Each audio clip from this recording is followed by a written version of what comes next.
Hello, my name is Bethany Beebe, and today I'll be talking about Fort Ticonderoga. The fort was built in 1755 to 1757 by the French, and it sits in the southern part of Lake Champlain in upstate New York.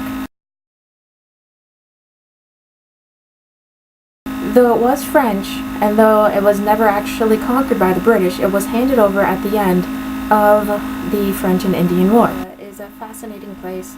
Not just because of its early history, but because of the history that it involves with the Revolutionary War.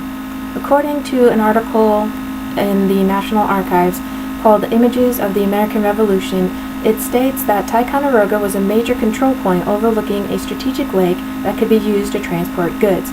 This was important because the British used it to get their goods from Canada down into New York City, and if you cut up that supply line, they have to think of another way around it.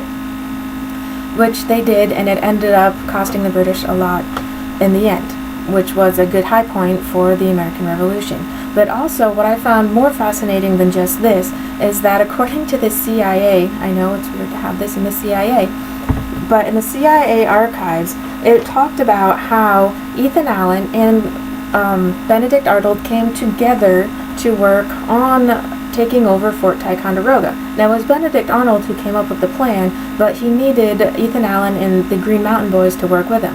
And oddly enough, they had to become co-leaders because the Green Mountain Boys wouldn't follow anybody who wasn't over on it. Arnold decided that having a surprise attack wouldn't work. And so what they did, they went around to the south side where there was only one garrison there. And what they did was, according to the CIA article, Arnold reputedly demanded the fort's surrender in the name of the Great Jehovah and the Continental Congress. And then with this, the fort fell without a single casualty or a single shot. The Fort Ti, now in the hands of the Patriots, it helped them with the need for artillery and large weapons. It also helped the fact that the British were not able to have access to Boston, and so their presence was diminishing more and more. Not only that, it also helped provide the bridgehead for Benedict Arnold to go and capture Fort Crown Point, which was further north into British Canada. And I think it's just interesting because you don't really hear a lot about Benedict Arnold other than the fact that he was a traitor. And I find it fascinating that he was one of the reasons why they had taken the first victory in the Revolutionary War by conquering this fort. The fort is still up and running. It still has a lot of things that you can do. What they do is they often have reenactments.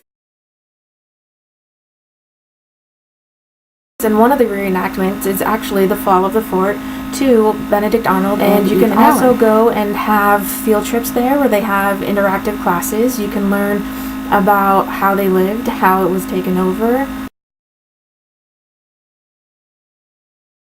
And they also have a 3-story museum.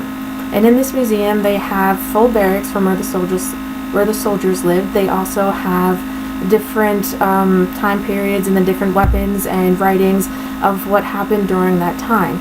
This place is very educational, very live, very active, and very beautiful. You can even take a cruise around the area where they will talk about the different aspects of Fort Ticonderoga. It is a wonderful place to go and learn about history. Thank you very much.